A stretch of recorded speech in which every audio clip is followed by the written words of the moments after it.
Greetings, Milwaukee, my fellow Americans and my fellow Republicans. My name is J.D. Vance from the great state of Ohio.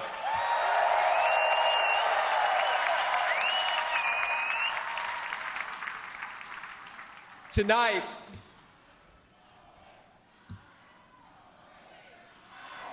O-H-I-O, O-H-I-O. You guys, we're gonna chill with the Ohio love. We gotta win Michigan too here, so.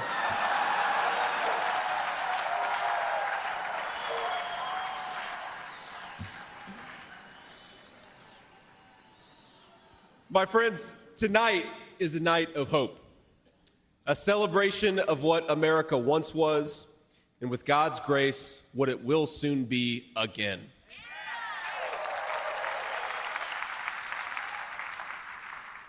And it is a reminder of the sacred duty we have to preserve the American experiment, to choose a new path for our children and grandchildren. But as we meet tonight, we cannot forget that this evening could have been so much different. Instead of a day of celebration, this could have been a day of heartache and mourning. For the last 8 years, President Trump has given everything he has to fight for the people of our country.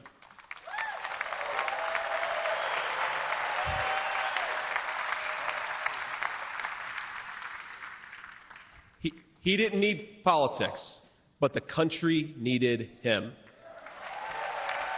Did it? Now, prior to running for president, he was one of the most successful businessmen in the world. He had everything anyone could ever want in a life. And yet, instead of choosing the easy path, he chose to endure abuse, slander, and persecution. And he did it because he loves this country.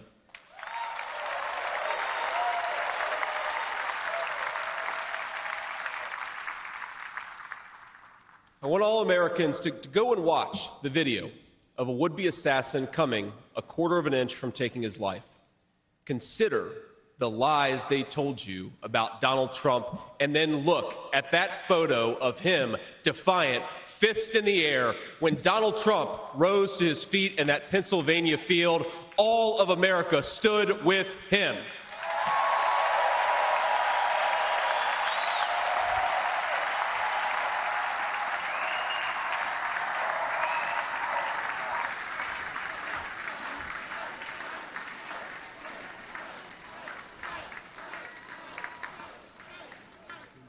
And what did he call us to do for our country?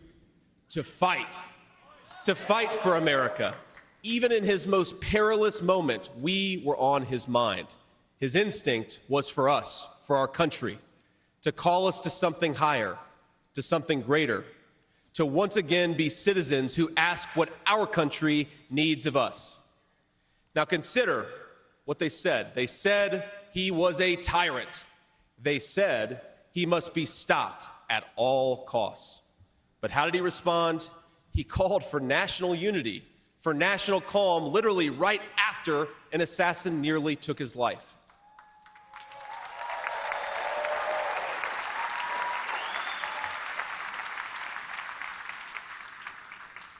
He remembered the victims of the terrible attack, especially the brave Corey Compertori, who gave his life to protect his family.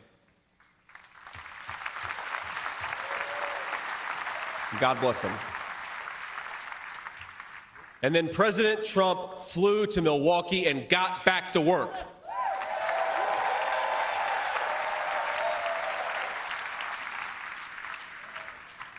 Now that's the man I've gotten to know personally over the last few years. He is tough, and he is, but he cares about people. He can stand defiant against an assassin one moment and call for national healing the next. He is a beloved father and grandfather, and of course, a once-in-a-generation business leader. He's the man who is feared by America's adversaries, but 2 nights ago, and I'll share a moment, said goodnight to his 2 boys, told them he loved them, and made sure to give each of them a kiss on the cheek. And I will say, Don and Eric squirmed the same way my 4-year-old does when his daddy tries to give him a kiss on the cheek. Sorry, guys. He is all those things, but tonight we celebrate he is our once and future President of the United States of America.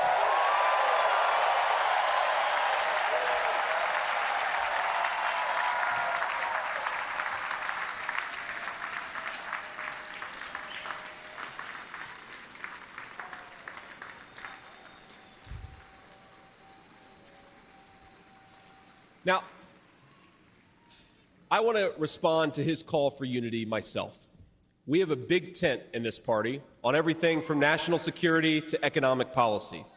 But my message to you, my fellow Republicans, is we love this country and we are united to win.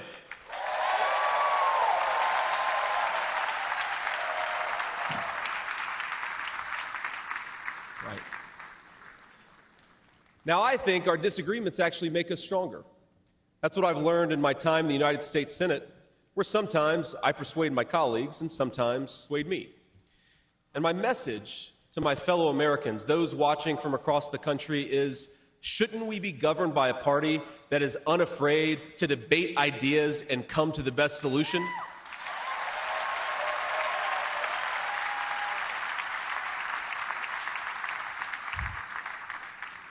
That's the Republican Party of the next 4 years.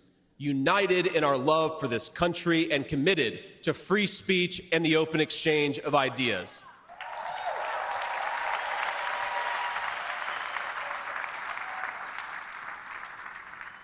And so tonight, Mr. Chairman, I stand here humbled, and I'm overwhelmed with gratitude to say I officially accept your nomination to be Vice President of the United States of America.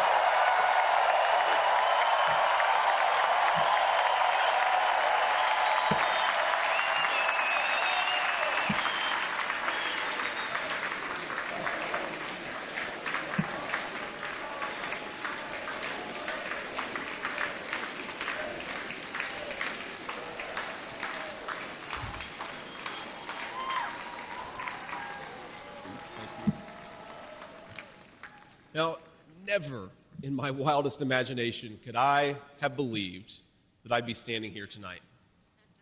I grew up in Middletown, Ohio, a small town where people spoke their minds, built with their hands, and loved their God, their family, their community, and their country with their whole hearts. But it was also a place that had been cast aside and forgotten by America's ruling class in Washington. When I was in the 4th grade, a career politician by the name of Joe Biden supported NAFTA, a bad trade deal that sent countless good jobs to Mexico. When I was a sophomore in high school, that same career politician named Joe Biden gave China a sweetheart trade deal that destroyed even more good American middle-class manufacturing jobs. When I was a senior in high school, that same Joe Biden supported the disastrous invasion of Iraq, and at each step of the way, in small towns like mine in Ohio or next door in Pennsylvania or Michigan, in states all across our country, jobs were sent overseas and our children were sent to war. And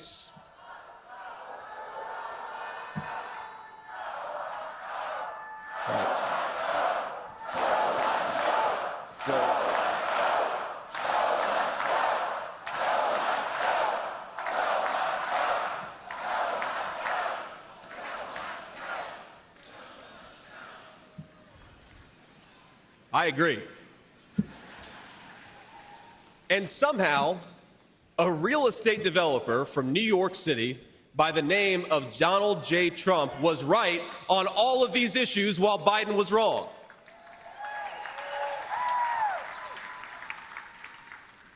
President Trump knew even then that we needed leaders who would put America first.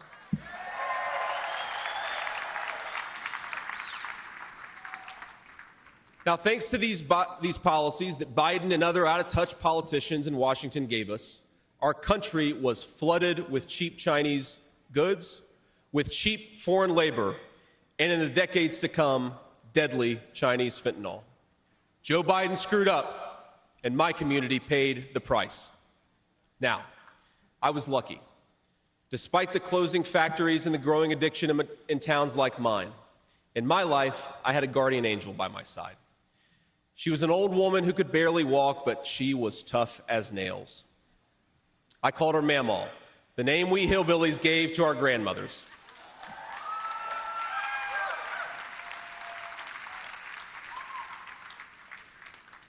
Mamaw raised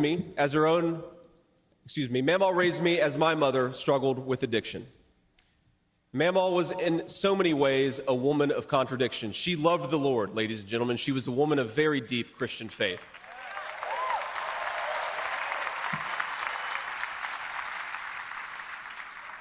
But she also loved the F word.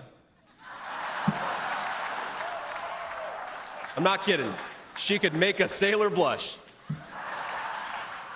Now, she once told me, when she found out that I was spending too much time with a local kid who was known for dealing drugs, that if I ever hung out with that kid again, she would run him over with her car.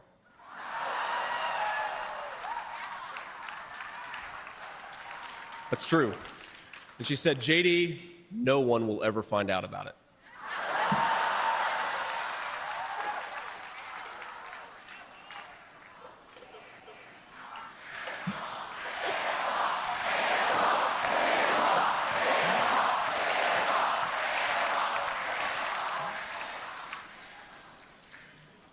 Now, thanks to that Mamaw, things worked out for me. After 9/11, I did what thousands of other young men my age did in that time of soaring patriotism and love of country.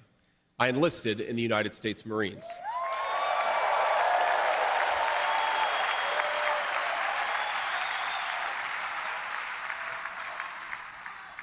Semper Fi to my fellow Marines. Now, I left the Marines after 4 years and went to the Ohio State University.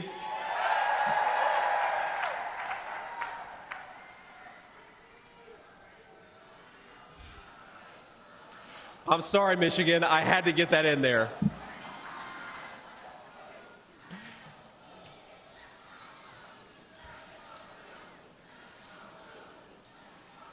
Come on.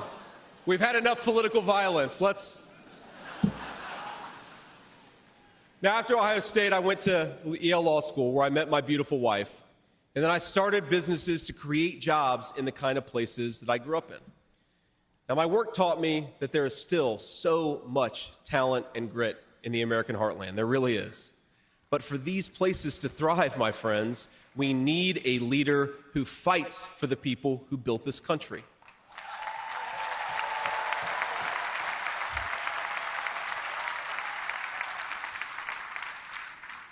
We need a leader who's not in the pocket of big business, but answers to the working man, union and non-union alike.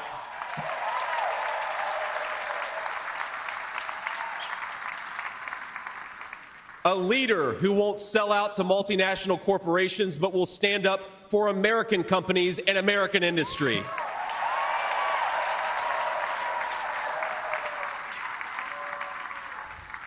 A leader who rejects Joe Biden and Kamala Harris's Green New scam and fights to bring back our great American factories. We need President Donald J. Trump.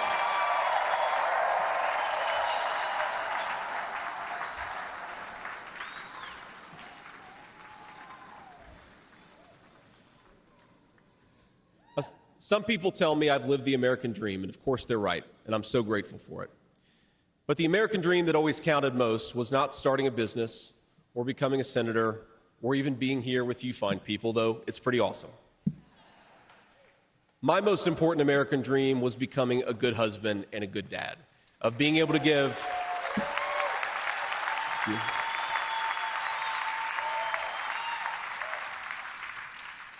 I wanted to give my kids the things that I didn't have when I was growing up, and that's the accomplishment that I'm proudest of. That tonight, I'm joined by my beautiful wife, Usha, an incredible lawyer and a better mom, and our three beautiful kids, Ewan, who's 7, Vivek, who's 4, and Mirabelle, who's 2. Now, they're back at the hotel, and kids, if you're watching, Daddy loves you very much, but get your butts in bed. It's 10 o'clock. But my friends, things did not work out well for a lot of kids I grew up with. Every now and then, I will get a call from a relative back home who asks, "Did you know so-and-so?" And I'll remember a face from years ago, and then I'll hear, "They died of an overdose." As always, America's ruling class wrote the checks. Communities like mine paid the price. For decades, that divide between the few with their power and comfort in Washington and the rest of us only widened. From Iraq to Afghanistan, from the financial crisis to the Great Recession, from open borders to stagnating wages, the people who govern this country have failed and failed again.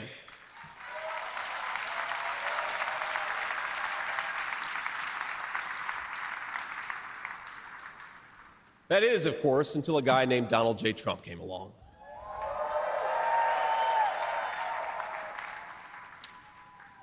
President Trump represents America's last best hope to restore what, if lost, may never be found again.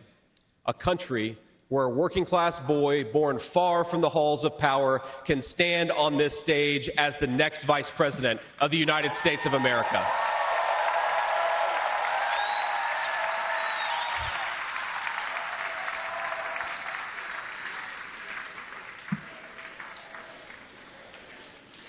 You guys.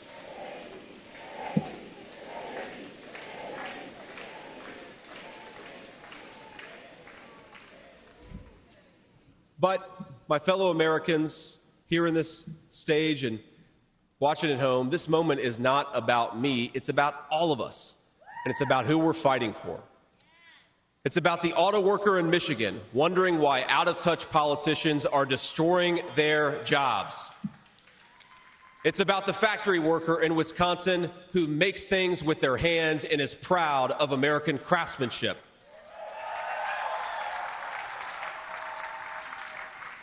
It's about the energy worker in Pennsylvania and Ohio who doesn't understand why Joe Biden is willing to buy energy from tin-pot dictators across the world when he could buy it from his own citizens right here in our own country.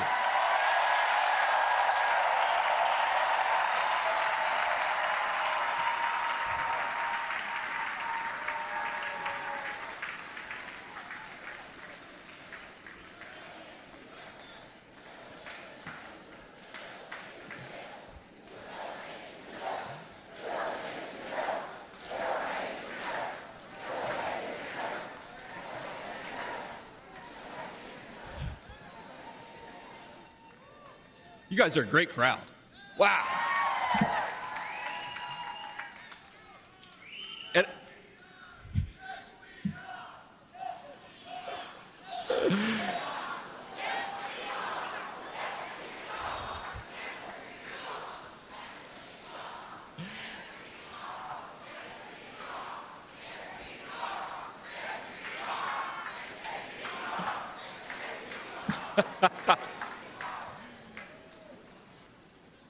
And it's about, our movement is about single moms like mine who struggled with money and addiction but never gave up. And I'm proud to say that tonight my mom is here, 10 years clean and sober. I love you, Mom.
And you know, Mom, I was thinking, it'll be 10 years officially in January of 2025. And if President Trump's okay with it, let's have the celebration in the White House.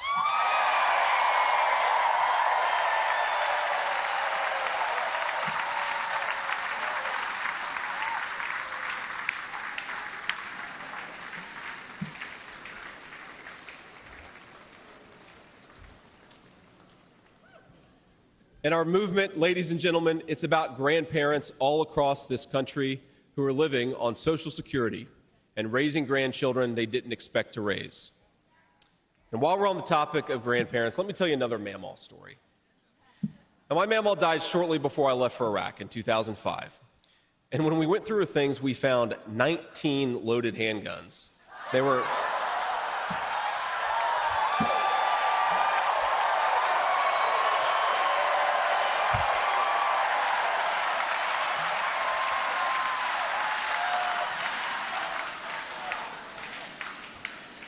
Now, the thing is, they were stashed all over her house, under her bed, in her closet, in the silverware drawer.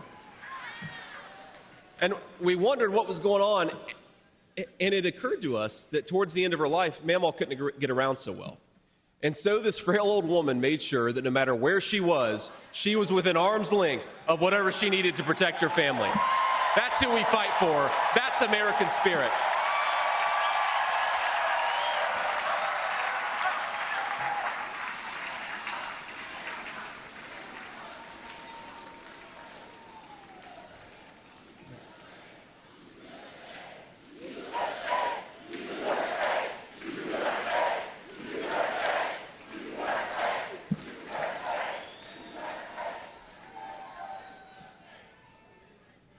Now, Joe Biden has been a politician in Washington for longer than I've been alive, 39 years old.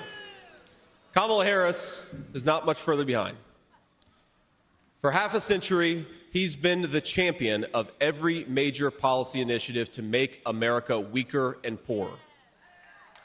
And in 4 short years, Donald Trump reversed decades of betrayals inflicted by Joe Biden and the rest of the corrupt Washington insiders.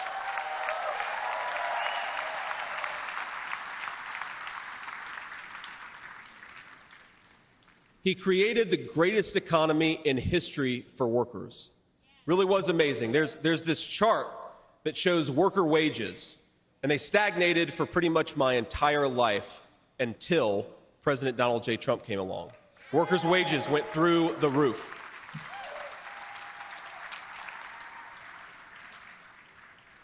And just imagine what he's going to do when we give him 4 more years.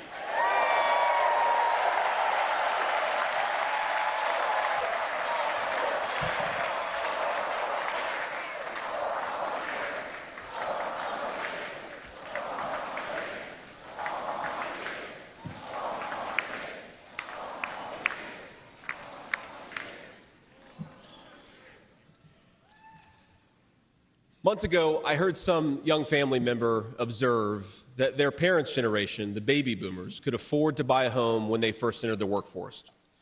But I don't know, this person observed, if I'll ever be able to afford a home. The absurd cost of housing is the result of so many failures, and it reveals so much about what's broken in Washington. I can tell you exactly how it happened.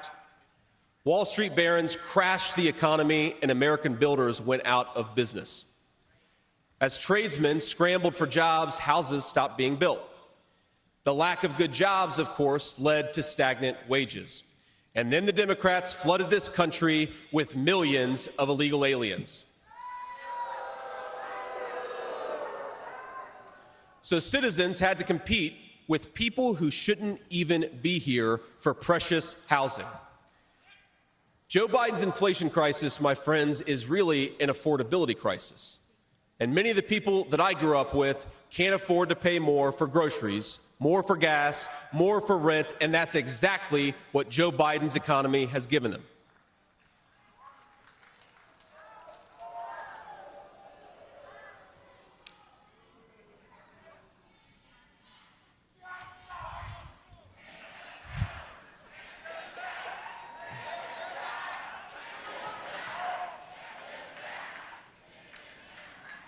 So prices soared, dreams were shattered, and China and the cartels sent fentanyl across the border, adding addiction to the heartache. But ladies and gentlemen, that is not the end of our story. We've heard about villains and their victims. I've talked a lot about that, but let me tell you about the future. President Trump's vision is so simple and yet so powerful. We're done, ladies and gentlemen, catering to Wall Street. We'll commit to the working man.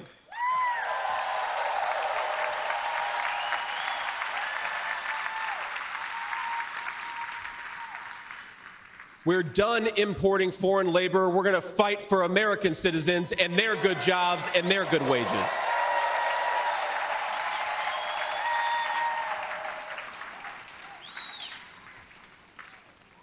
We're done buying energy from countries that hate us. We're going to get it right here from American workers in Pennsylvania and Ohio and across the country.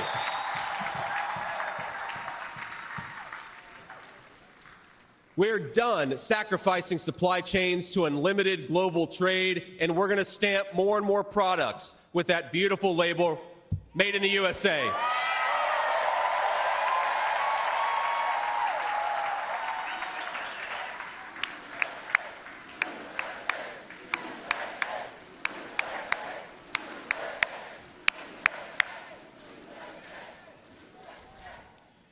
We're going to build factories again, put people to work making real products for American families made with the hands of American workers. Together, we will protect the wages of American workers and stop the Chinese Communist Party from building their middle class on the backs of American citizens.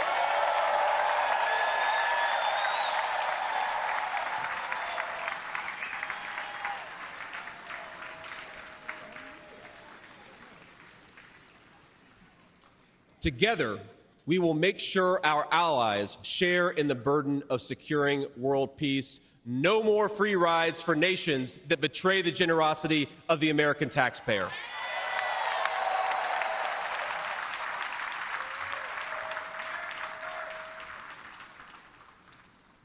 Together, we will send our kids to war only when we must. But as President Trump showed with the elimination of ISIS and so much more, when we punch, we're going to punch hard.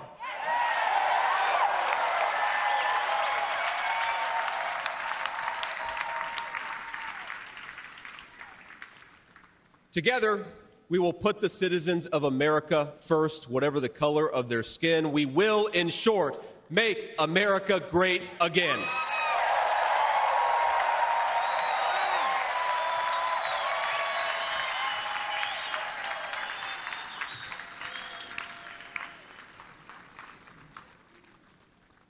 You know, one of the things that you hear people say sometimes is that America is an idea. And to be clear, America was indeed founded on brilliant ideas like the rule of law and religious liberty, things written into the fabric of our Constitution and our nation. But America is not just an idea. It is a group of people with a shared history and a common future. It is, in short, a nation. Now, it is part of that tradition, of course, that we welcome newcomers. But when we allow newcomers into our American family, we allow them on our terms.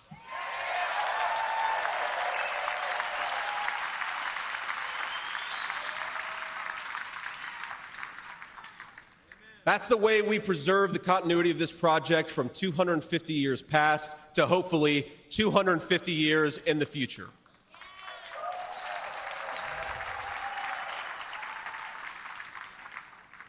And let me illustrate this with a story, if I may. I'm, of course, married to the daughter of South Asian immigrants to this country. Incredible people. People who genuinely have enriched this country in so many ways. And, of course, I'm biased because I love my wife and her family, but it's true. Now, when I proposed to my wife, we were in law school, and I said, honey, I come with $120,000 worth of law school debt and a cemetery plot on a mountainside in eastern Kentucky.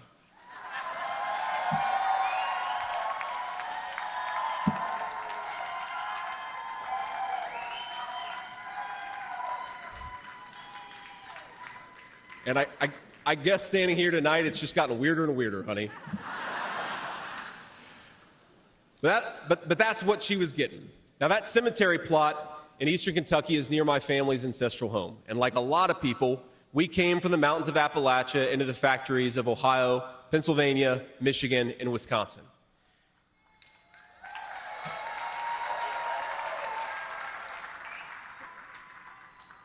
Now that's Kentucky coal country, one of the 10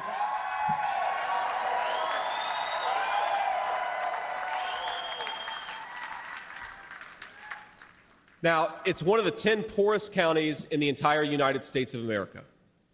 They are very hardworking people, and they're very good people. They're the kind of people who would give you the shirt off their back even if they can't afford enough to eat. And our media calls them privileged and looks down on them. But they love this country not only because it's a good idea, but because in their bones they know that this is their home. And it will be their children's home, and they would die fighting to protect it.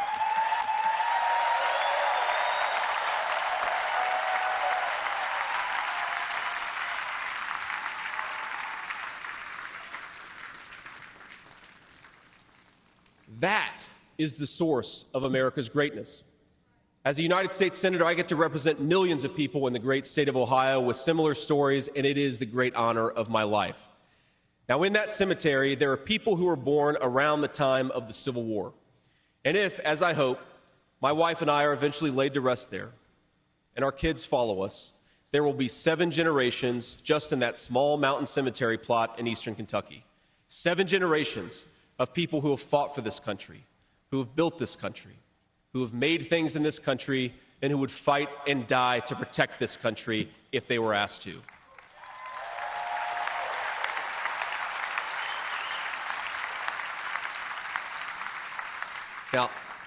Now that's not just an idea, my friends. That's not just a set of principles. Even though the ideas and the principles are great, that is a homeland. That is our homeland.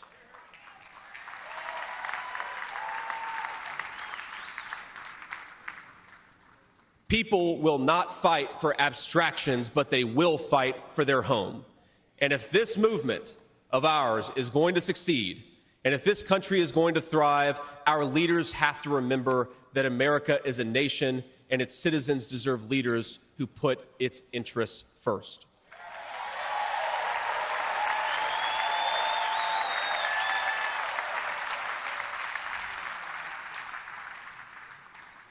Now, we won't agree on every issue, of course, not even in this room. We may disagree from time to time about how best to reinvigorate American industry and renew American family. That's fine. In fact, it's more than fine. It's good. But never forget that the reason why this united Republican Party exists, why we do this, why we care about those great ideas and that great history, is that we want this nation to thrive for centuries to come.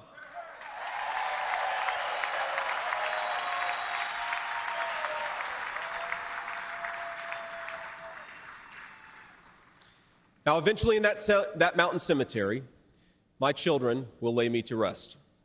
And when they do, I would like them to know that thanks to the work of this Republican Party, the United States of America is as strong and as proud and as great as ever.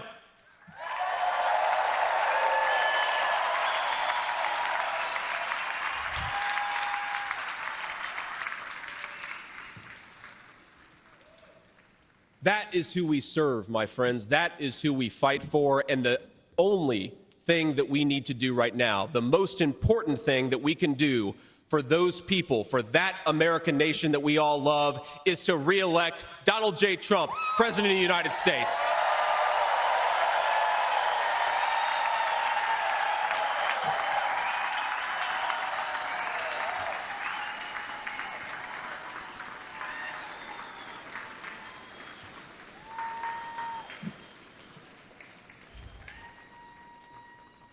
Mr. President, I will never take for granted the trust you have put in me. And what an honor it is to help achieve the extraordinary vision that you have for this country. Now, I pledge to every American, no matter your party, I will give you everything I have to serve you and to make this country a place where every dream you have for yourself, your family, and your country will be possible once again.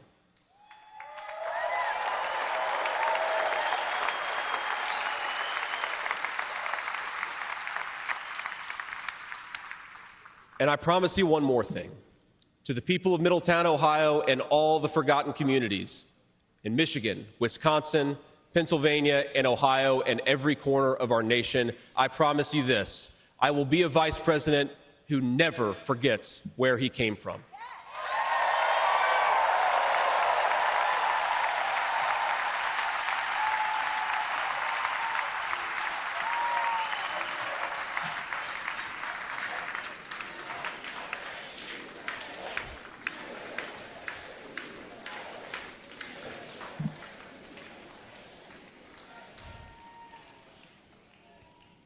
And every single day for the next 4 years, when I walk into that White House to help President Trump, I will be doing it for you, for your family, for your future, and for this great country. Thank you. God bless all of you, and God bless our great country.